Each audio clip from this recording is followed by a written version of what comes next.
Welcome back, guys, to another Dragon Ball Legends video. Today we're going to be doing a tier list with everybody considered at 14 stars with their best teams and their best equips. If you guys enjoyed the video, make sure to like, comment, and subscribe. Spoiler alert, my voice is going to be a little robotic because of an OBS glitch. Don't let it bother you too much. Grab your senzu beans and let's take a look at what the potential new meta is for Dragon Ball Legends. Alright guys, let's go and get started with the tier list here. Obviously we're going to go top to bottom. And let's get the obvious stuff out of the way. Actually, it's actually not that obvious anymore. But let's get rid of the first top two units. Let's talk about this to begin with. Ultra Turles, I think, is contending at the top of the freaking tier list here. With UG4 still. Now, which one of the two is better? That is up to you to decide for what you think is better between the two. But my personal take on it is, I think it could just be Boost. It could definitely just be Boost. But even outside of Boost, for the LBR matches I've done, and obviously you guys have seen the extended showcase for Turles, as well as his normal showcase, and I've done almost like 12-13 hours of gameplay with Turles off camera as well. This guy is freaking broken, man. He is literally one of the most perfect designed units that they have ever put out. His defense is amazing, his damage is really good, his utility is really nice, his comeback is amazing, his rush security, his sub count, his support, Vanish Restore, his neutral. He could have a little bit more neutral. I'll give him that, though. He could have a little bit more offensive neutral. Only having it up blue card isn't the greatest. But for the most part, he is pretty much a perfect unit. And the only other unit that comes close to that, for me, is UG4. So I'm definitely putting both of them at number 1 and number 2. And I will say that they're interchangeable. But I'm leaning more towards Turles just being the best unit in the game right now. At least for the fact that Turles is 10 times more valuable than UG4 is or ever will be. Because the thing with UG4 is he's a very good individual unit. He has a lot of individual strength, his gauge, his damage, his defense, his utility, his everything, right? But he's never going to be able to compete with the fact of a unit who's able to tank like Turles tanks while also providing you support and rush security and all these other things and this powerful comeback. It's just something that UG4 cannot compete with. However, keep in mind, you don't have to compete with them if you can just join them. You can just run these two units together, which is a ridiculous freaking team that works, because this guy right here is a double offense and this guy's a double defense. So you really can't just build a very hybrid strike and blast team, and these both units just shine on that team. We will be doing a showcase on that later as well. But to begin, that is what we're going to do, is we're going to have Turles and UG4, who was finally dethroned as the uncontested number 1, to be contested at number 1 in my opinion. You could argue it either way, but I'd say it's still contestable if UG4 is number 1 or not. Now, number 2, well, technically number 3 here. For number 3 here, I do think that we have a very clear number 3 unit in the game right now, and that is gonna be Mr. Ultimate Gohan. See, this guy is pretty much just as valuable as Turles is on all of his teams.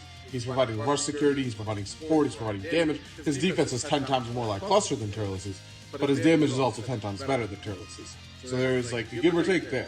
But this guy is so freaking good, man. He's so good alongside Turles, he's so good without Turles. He's just so good in general on all of his teams.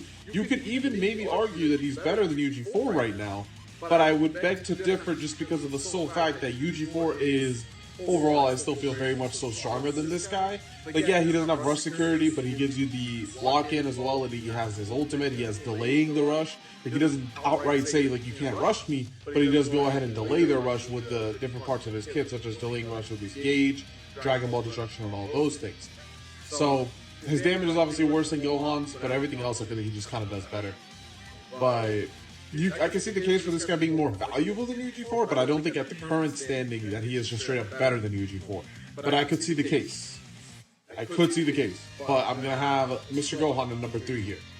That's not much else to really say about him. He's a phenomenal unit. He fits on a variety of different teams. You can fit this guy on the top 10 teams in the game. That's how good this guy is. This guy pretty much fits on every single top tier team in the game. But let's go ahead and go to the next number here.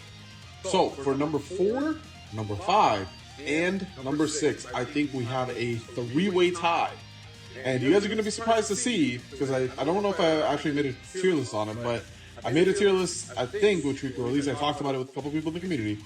I did not have Triku in my top 10 previously. But now, with this guy and Turles, it's a completely different ballpark, man. him with Turles is literally like they designed this unit with Turles in mind, and it shows. But it is a world of difference between what this guy does with and without Turles, man. He feels so much more durable when he's with Turles, probably because of the new equips he's gotten. But also, like, outside of his durability, his damage is so good with Turles, with the support, having a unit that's able to actually take hits for him, so he's not the one that has to do it, which was a thing that I really didn't like with him, Kid Buu, and Ultimate Gohan, was Kid Buu so squishy, Ultimate Gohan so squishy, because they're not getting Zenkai buffed, etc., that you don't really have anybody to utilize this Riku's gauge. But now with Turles, you get perfect usage out of this Riku's gauge, and it is amazing, man.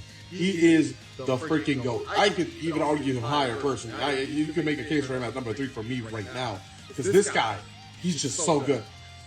Some people think he's a number 1 unit, but man, that's a little crazy in my eyes. It's a little crazy, but I think 4, 5, and 6 is a fair placement for him. You can argue him at any of those 3 spots, I feel. And the units that I'm comparing him to in that slot is going to be Omega Shenron and Mr. LF Kid Buu. If we can freaking find him, man. He's always losing right there. So, with Omega Shenron, I think it's pretty self-explanatory. He is one of the only units in the game who can tank Turles, which is a big thing that matters right now. He's supporting. He's able to get rid of Riku's first buff reduction that he has. He's able to do some pretty good damage to Turles, as well as just damage in general. He does some pretty good stuff. But obviously his main lacking thing that I think is holding him back here is the fact that while he is really good, he's just not enough. You know, Omega doesn't have enough defense, doesn't have enough offense, doesn't have enough overall things, but he's just a generally very good unit that has a lot of value in the current meta, especially for the fact that he just completely shuts down both Turles and Super Vegito, because he, 1, can tank them, and 2, just shuts down Super Vegito's rush. And Turles really does have a hard time going through this Omega. Even when he goes neutral on blueprint, you can just switch out and do all these other things. He even seals the blue card, so that's another thing that helps him. As well as the key reduction, when Turles does get hurt by a lot. And there's just a lot of good things with Omega, man. People are underrating Omega, I feel, a lot. A lot of people don't even have him in the top 10, and that's just insane to me. Kid Buu, you could argue higher. You could definitely argue Kid Buu higher, but the reason I don't have him that high is because I feel that, for one, Kid Buu's defense, I still am not a big fan of it. He doesn't have a lot of good defense. His offense is absolutely amazing. He has some good priority control. Doesn't really have a lot of utility. Like, the Vanish stuff is pretty cool, but other than that, man, he really doesn't provide much. He doesn't provide like too much support. He doesn't have like buff removal. He has endurance, but his endurance, for it to be valuable, you basically have to run him Majin Buu Saga, which is a very good team, but that's one team, right? Compared to these guys, this guy's fitting on GT, he's fitting on Powerful Opponent, he's fitting on the variation that you can run with Riku, Turles, Omega Shenron, he's fitting on a team of him, Ultimate Gohan, Super 17. Like, there's a lot more things you can do with these guys, and they're a lot more self-sufficient than this guy is. This guy, without Majin Buu Saga, just does not feel like a unit, man. He really just does not feel like a unit without Majin Buu Saga to be. He still does good damage, but everything else about him just borderline sucks to me when he's not on Majin Buu Saga. And that's why I think he's at number 6 right now. We're going to do a little bit of controversy. We're going to do 7, 8, and 9 units together. And for 7, 8, and 9 is where we're going to have Super Vegito, Mr. Gogeta Blue, and Garlic Jr. That is going to be our pick for 7, 8, and 9. Now, obviously you guys are wondering, why is Super Vegito all of a sudden going from the high top 5 to where he was like 3 to 4 arguably, to now being 7 and 8? And the straight up reason for that is, look at the units that are in the top 5. You have this guy who's countering Super Vegito. You have this guy who can counter Super Vegito. You have this guy who can counter Super Vegito. You have this guy who can counter Super Vegito. You have this guy who can counter Super Vegito. You have this guy who can counter Super Vegito. All these units are basically able to counter Super Vegito. This guy can make it to where his rush gets delayed, destroy his Dragon Balls, make it harder for him to transform, as well as for him to rush in general. This guy straight up denies him his rush and is almost always up because of his sub counts and with the teams that he's on. Super Vegito straight up cannot rush this Gohan. He has to get his first life out of the way first. Riku's constantly destroying his cards, lowering sub count, making it possible for you to switch to units like Turles and Omega Shenron. Omega Shenron straight up gets -10 when Super Vegito rushes. On top of the fact that he's a green unit, like when Super Vegito doesn't have neutral, he cannot do jack diddly balls to this Omega Shenron. And then this guy's the unit he's paired with basically makes it to where Super Vegito can't rush his team. And Super Vegito, I'm not saying he's relying on rush, but that is the main thing that differentiates him from most units. Outside of his rush, he's this generally good damage unit. And that's part of it, man. That's just part of it. He, outside of his rush, he has some good damage, but as you guys saw probably in the extended Turles showcase, these units can tank his damage. And like, he needs a lot of build-up to really put a dent in these guys now that he's off boost. That is another big part. He is now off boost. And once he's off boost, his damage, it's very inconsistent. It really is very inconsistent, because in order for him to actually look good damage-wise, you really do need your team to take a hit. And a lot of these units are able to just one-combo units on a team, man. And if your team's taking a hit, you're getting rushed, you're getting locked in, you're getting ulted. Like, there's a lot of different things that go into that. So it's a give and take, man. This guy can do some nuclear damage when your team takes a hit, but at the cost of that is that your team might just straight up die. And even in this extended meta where we're having longer matches because of Turles, it still feels like the Super Vegeta is just not that big of a threat to this guy. And it's just, he kind of just gets hard countered right now. And that's why I think I've dropped him down as much as I have. Then, moving on to Gogeta Blue, that's another unit that people feel like just doesn't even deserve to be here. Gogeta Blue is one of the only units in the whole game that has actually given me trouble since Turles has dropped. This guy is the only unit that I've fought that has consistently been able to do very good damage to Turles, been a pain in the ass to deal with both Gogeta Blue, Ultimate Gohan, Triku, Omega, Kid Buu, and just even Garlic. Like, this Gogeta Blue is just so good, man. His color is a big part of it. If he wasn't a yellow that's doing such good damage with these guys and all these other units, but it's also his strike cards, his anti-gauge, his blue card, his damage increase, his neutral, his healing. He's so sustainable. And like Spanish Restore, man, like, he's so freaking good. He's so freaking good, man. And again, like, he has so many different tools in his kit. He has so many different usages. And he's so freaking tanky, and he just fits perfectly on a team with like Turles, UG4, and him. That is a annoying of a setup to deal with, man. They do so much damage. They're so tanky. They have extra health bars. They have extra everything. Sub counts. Literally, there's so little options you have against that team, man. So little options. Now, Garlic Jr., I'm very torn on. I could see him maybe argue it obviously at like 7, but the reason I'm torn on Garlic Jr. is because you're paying Garlic with somebody like Turles. Turles really wants somebody on his team to do damage, and Garlic isn't that. You're gonna have a third unit to do damage, but then it's like, why would you want to run Garlic when you already have Turles provide you all the defense you really need? And like, you can run a team of like Turles, Garlic, Cacao, and that team's pretty solid.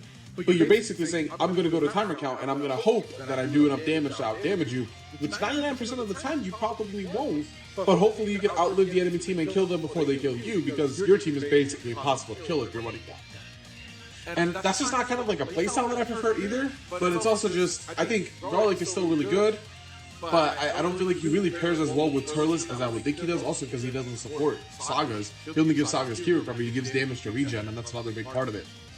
So I would probably not have Garlic that high, but I do still see him as an arguable for 7, 8, 9. But that's really all I have to say about Garlic. He is still an absolute phenomenal unit. He's a phenomenal tank. He's got a lot of new equip buffs. He has obviously more teams that he can work on. But I think for me personally right now, it's just Garlic does not do enough damage. His tanking is good, but there's other units that I can use that do the tanking as well. Obviously, they might not do it as well as Garlic, but they also do other things that are better than Garlic. So that's how I feel about that. Now, for the number 10 slot here, the thing with number 10 is I do think there's 2 units you can argue at number 10. And those 2 units are going to be Cacao and Mr. Somebody who's very disrespected, I feel, Ultra Z Broly, who we are going to find right here.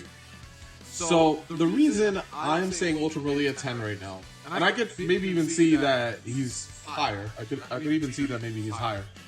But the reason I'm putting him at 10 is because I don't feel that he pairs as well with Turles as you would want. Again, because of him being a defense type, and that's another double defensive ability on your team, not exactly something you want. But also because he just doesn't provide enough damage to the team, man. Like, he does some pretty good damage, but when you're running Ultra Broly on a team with basically 3 double defensive abilities, if you're running him, Cacao, Turles, it's just like, man, where do I do my damage, you know? Like, and then you got an HP bench, you gotta get the double Zenkai buff, and Broly also doesn't have any good, like, double offense Zenkai buff. The only good one is Purple Broly, who's a 28%, which is good, but it's not good enough at the same time. It's not good enough. Compared to Namegoku, who's like a 35%, which is what Turles gets 35% in the Zenkai buff. That's why I feel like Broly's a little lower for me, but also, you gotta remember, I don't have Ultra Z Broly, so I haven't been able to actually test the team myself. I'm just going off of what I've seen for that in particular. But I do feel like that is a fair take that Ultra Z Broly is going to have some issues with doing the damage on the team because of all the double defense and the lack of just overall support. Because until Turles is doing his revive, you're basically on your own, and it's just not that great, and it's not that hard to beat that team. But that's going to be it for the top 10 here. Now we're going to do some honorable mentions. Now for the honorable mentions here, we're not really going to go in a particular order, but we're just going to talk about a couple units as they show up. For one, I want to put Go Piccolo in honorable mentions. These units are one of the only few units that are red and actually are scary to fight against as Turles, man. Them being able to attack switch as often as they do is a very, very hard thing to deal with sometimes. And if you misplay, they can very easily nuke your team, man. Very, very easily nuke your team. So I definitely think that you guys should be on the lookout for these guys. They can be fucking detrimental, man. They can be absolutely detrimental. Evil Boo is another unit that I think is in the honorable mentions. He could even be argued at number 10. He hasn't really gotten much worse. He's pretty much still just as good as he was. Baby, another unit that I think is in the same place as kind of Evil Boo. He's a shoo-in on a lot of these teams, but he's not like a detriment to where I absolutely have to put him at number 10, but I can definitely see him as an honorable mention. Now, Super 17, I was initially going to include him on my honorable mention list, but honestly, after that 2-hour-long session of recording with Turles, this guy just cannot do anything in the meta right now, man. And speaking of can't do anything in the meta, this guy, Mr. Red Broly, feels very, very useless now because he can't get a snipe. And if he can't get a kill, he can't get his extra damage. And when he doesn't have that damage, his ramp up feels very mediocre. And that's why I just don't like him that much right now. I was a really big fan of this Broly prior to Turles dropping. And I thought I would be a really big fan of him after Turles dropping. But honestly, Turles dropping really made me not like this guy at all. Like, he feels very, very difficult to use now. And very, very difficult to even get value out of. So I would not recommend using him. I wouldn't even put him in an honorable mention for me.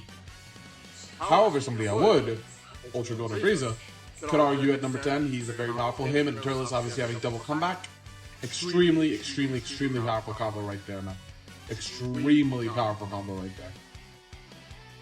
Other than those units in honorable mention, I don't believe that I'm forgetting anyone. This should be pretty much every good unit right now that's in the meta. A couple of units that obviously could show in is like Super 17, you could try to make them work. Godku, Broly, etc. Ray Shenron, I guess.